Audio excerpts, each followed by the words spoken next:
Hey guys, I'm going to show you how to take apart the brake system on the Seca 750 today. This is my progress so far on the other caliper. This is a dual caliper system, single piston on each one, and the bracket. These aren't quite finished, but this is just my progress so far.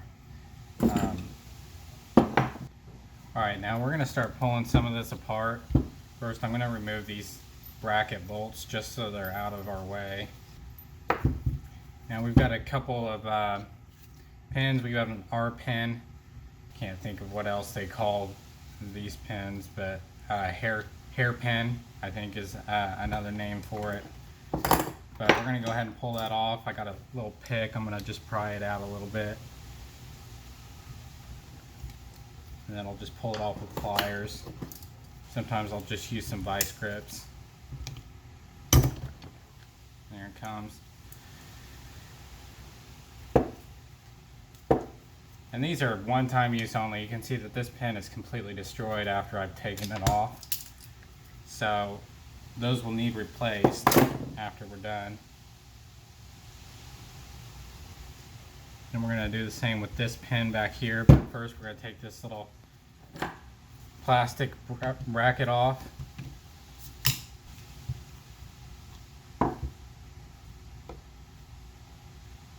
Okay, that just comes off. Sometimes cutting them off is a lot easier. Just snip them.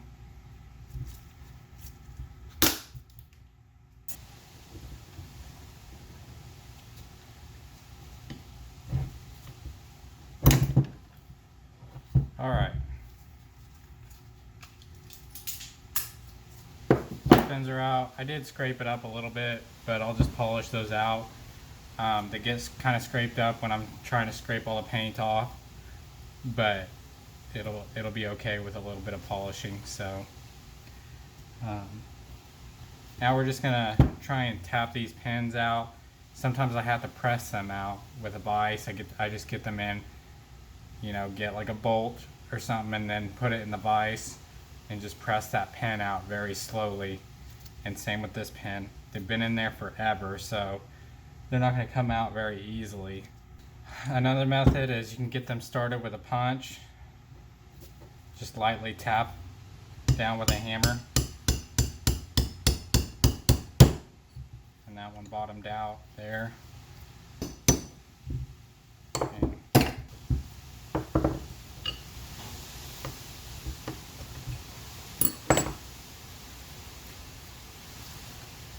And there's the brake pads right there. These brake pads don't look too bad. There was about 4,000 miles on the bike.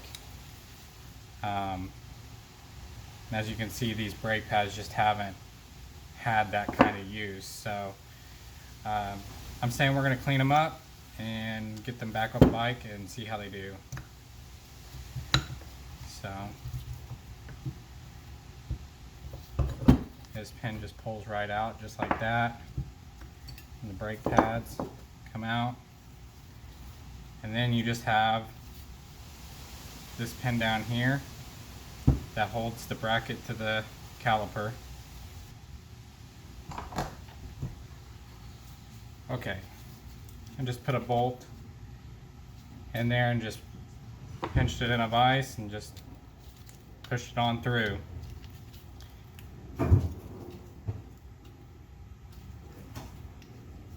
And there it is. Down next to there, that comes off, and it looks pretty grimy. My gloves aren't faring well this time, so I just went out and took them off. So this piston's kind of stuck in here. It's you can see some of the surface rust around the seal. It's pretty well stuck. I'll shoot it with 100 psi of air, and I'll show you that what I suspect is it's not going to budge at all. You always want to be careful because this is a projectile. There's an opening right here. You start putting air through here, and if it breaks loose, it's going to shoot straight out there. So you have it aimed towards your body, it's going to leave a bruise. So you want to aim it down on the workbench and give it just a squirt of air. See if it comes loose.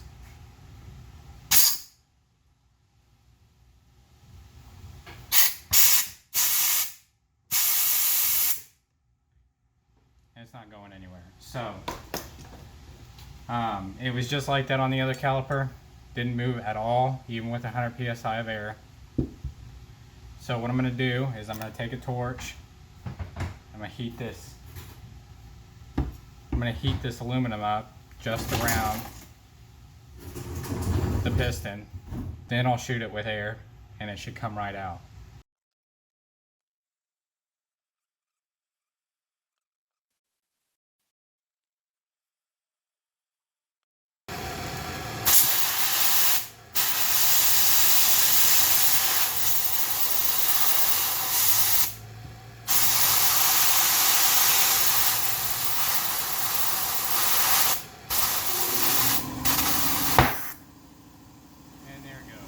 This caliper is going to be hot, so I've got a glove on, but look how nasty, grody in there it is. The piston is also just really nasty. These pistons are going to be replaced because they're just too pitted to seal properly. These calipers are going to get cleaned up. As you can see on this caliper, the paint is chipping off. After 25 years of sitting, the brake lines have leaked, and I'm sure you guys know that brake fluid will eat your paint. So that's what it's done over time, is just sit on the paint and then just chip it away. And so if you blast it with air or even try to clean it, you're just going to get a really ugly caliper. So what I have done, and this is completely up to you, is I have completely stripped the paint on the other caliper, and it's not perfect. It's up to you on how perfect you want it to be, but this is still in progress. I still have some work to do on these, but I think they're turning out great. I love the look of the metal. It's got great metal underneath this paint, and so I just want to work with that. I don't want to have to worry about any leaks, any brake fluid getting on it, ruining new paint or anything like that. So this is what I have been doing, is just cleaning them up that way. And I think they'll look so much better on the bike. Alright, we are ready to reassemble these parts on these brake calipers. This is the finished product on the right side, the right caliper. And basically what I've done is I've gone through, cleaned them up. I took all the paint off. I coated them with this crystal clear enamel. Whether that's going to last or not, I don't know, but I thought it would be a nice touch to keep it nice for as long as possible. I have all the parts laid out. I got the seals, all the rubber, the bleeder valves, all in this brake kit that I got online. Putting this together, it went really smoothly. I'm going to show you the whole process and how I did it, and we'll go from there. First things first, we're going to put the piston into the caliper, okay? And these seals are actually pretty decent seals. They're thick, and they're not easy to shove the piston through once they're in. So what we're going to use is a little bit of rubber grease, and this came with the kit. It's designed especially for these seals, and what it does is, as you're pushing the piston through, it lubricates it. It keeps it from dry rubbing. Trust me, I've ruined a set of seals before by trying to push it through dry. It just didn't work at all. You want it to go in as smooth as possible. So let's get started doing that. So what I'm going to do is I'm going to take a little bit of grease. You don't have to go crazy. And I'm going to just get a little bit on there. And then I'm just going to work it into the seal. All the way around, both sides, every single side of it. Don't be shy on it. So this seal is the thicker of the seals, and it's going to go into the bottom notch. You've got a dust seal, and you've got a seal that seals the piston. So, or the brake system. So you're going to go ahead and start it in the ridge in there. It's a little tough, but you just get it started in the groove, and once you feel it seat, you start working in all the other edges. Now you want to make sure that it is absolutely seated in its groove so that it's not binded or anything. The piston's going to go in there smooth. It's not going to damage the seal once it's in there. If you haven't caught on, this is a messy job, so wear gloves. You know, keep a rag around to wipe off excess grease when you're done. And so now we're going to do the dust seal. They give you plenty of grease, so don't be afraid to use it. And then it's going to go in the smaller ridge. I found that this is a little bit more difficult to get seated properly. Slowly work it in, and I'm sure you guys can't exactly see what I'm doing, but trying to describe it as I do it as best as I can. It just keeps wanting to hop out, so you just push it back in. Okay, now we're going to put a ton of grease just on the outside of this piston, and we're going to get every bit of the outside of this piston, just rub it all in. It will always clean up later. So, alright, now that out of the way, I'm going to go ahead and drop it in. Now this is the part where you've got to be careful, is just slowly work it in, just side by side. You'll feel it break the seals. There it goes. Broke the top one. Now we're working it past the bottom one. Make sure you're going all the way around. Just giving it equal pressure all the way around. You should be able to push this in with your fingers. It's a little difficult, but I would rather you use your finger strength than a tool and end up whopper jawing those seals and not creating a good seal. So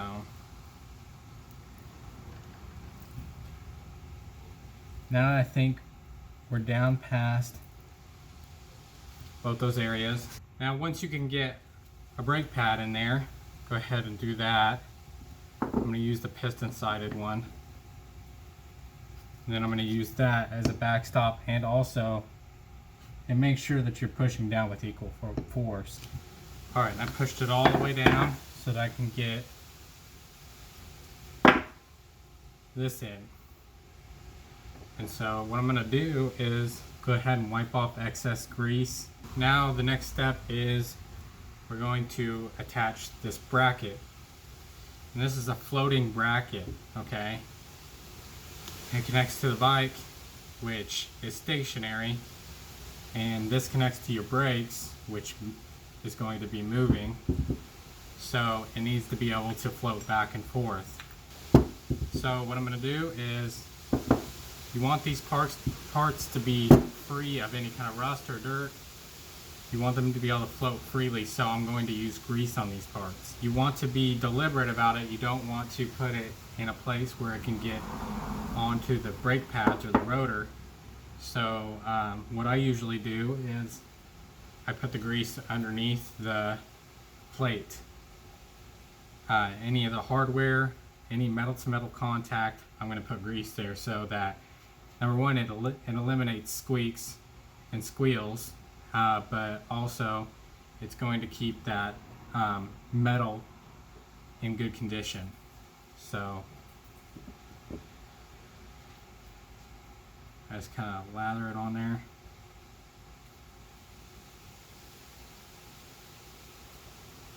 I'm going to go ahead and just slide it on.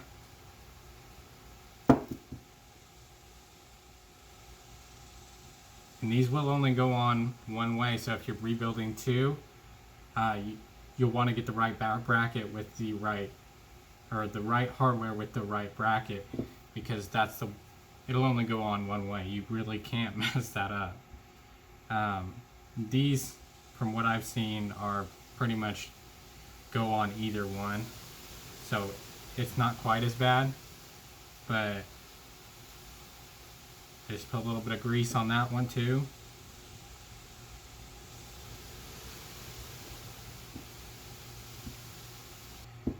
Alrighty, now we got that squared away. We're gonna go ahead and grease up this pin. Or no, next step is we're gonna put the seals into the bracket. So these were a little bit hard to track down. They came with this kit, but I could only find them with this kit. You know, so you want to be careful to find these things. The old ones were super brittle. They just fell apart upon cleaning. So these were a must to have. And so if you go ordering other kits and they don't have them, that can be a big headache. So make sure you get the right kit with all the things that you need so that you're not spending time and money waiting for parts to get to you.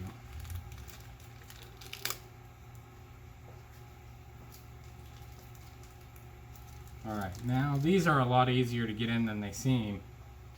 At first I was like, how in the world? Because these are so big and they just kind of don't just fall into place, which is a good thing, I suppose. But so what you're going to do is, you can put a little bit of grease on it if you want, but you just put a corner down in there and you just shove it all in there.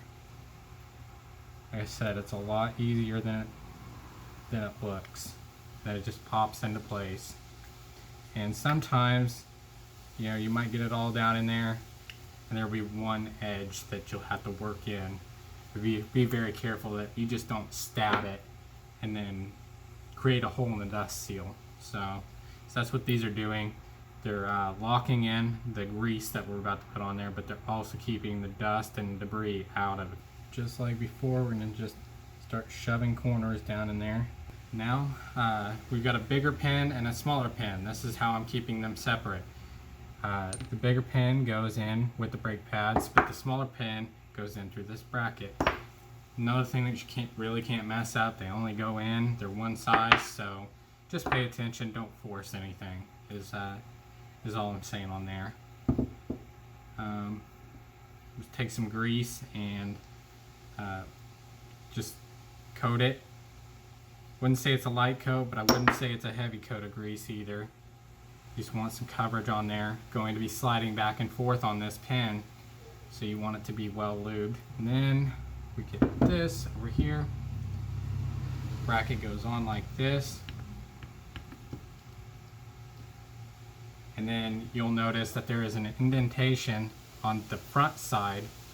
So that is the way the pin that is going to go in, and it'll be fully seated when this pin locks down in place. You just push this in by hand. Don't need to force anything. Make sure this seal on this side is clear of the housing over here, or it'll get sucked in with the pin and you'll have a nightmare trying to get that pin through. So, like I said, it should just slide right in.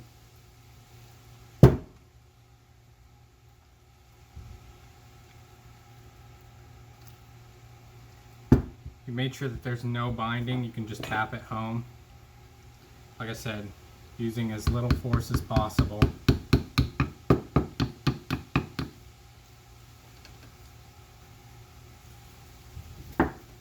Don't want to force anything on these. Alright, clean off excess grease, make it look nice. We're ready to go on to the next step.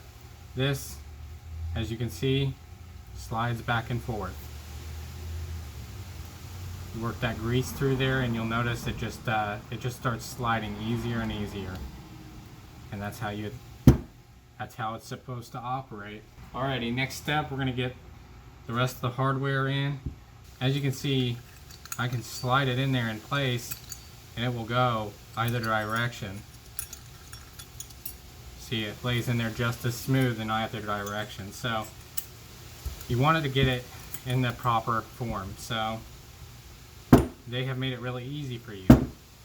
They put a locating tab right here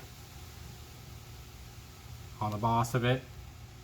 You take that little half moon and you line it up, down, because the half moon will not line up correctly if you don't.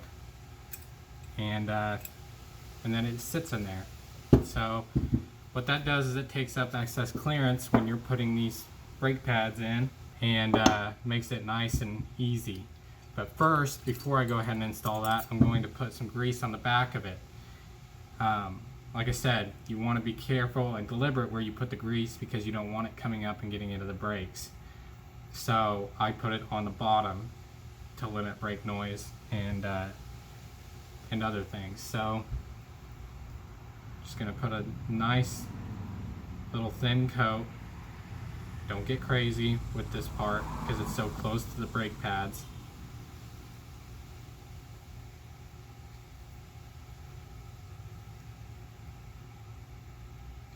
And then just set it down on in there, and it should float in there nicely, not create too much noise. So now I put you can see where the piston has been on this side. I put that side in like it was near the piston.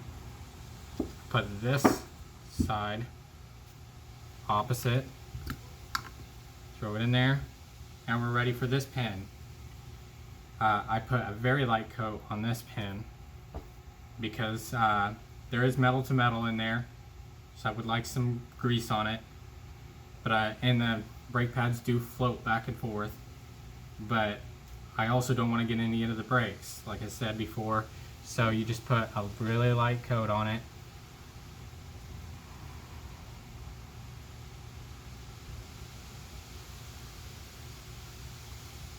Kind of pull any excess off, and then you want this side to go in through the front just like the previous one. So what we're going to do just work it in. It's got to go into this keyway, as you'll note on the front of it has a key, so you just work it through those little holes.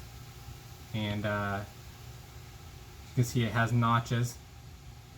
It can't go in this way, so you've got to have it in a certain direction as you're pushing through. Might have to push down on the brakes, pull up, just to get it home.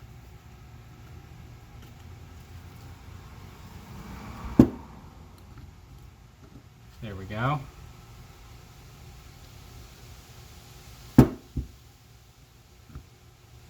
That one you don't have to beat in place. You just push it in with your fingers and it'll float back and forth. So now you got room to get the rotor in. And alright, so now that that is all taken care of, I'm going to do the final touches. We're going to put the dust shield on, tighten it down, keeps all that dust away from the brake system, away from all this grease over here. Alrighty, so now we're just ready to put the bleeder on. Just gonna work this cap onto the threads before I screw it in. Tighten this by hand so I'm not cross-threading anything. Alright, now that that's done, the last step is to place the pins in here to secure these pins.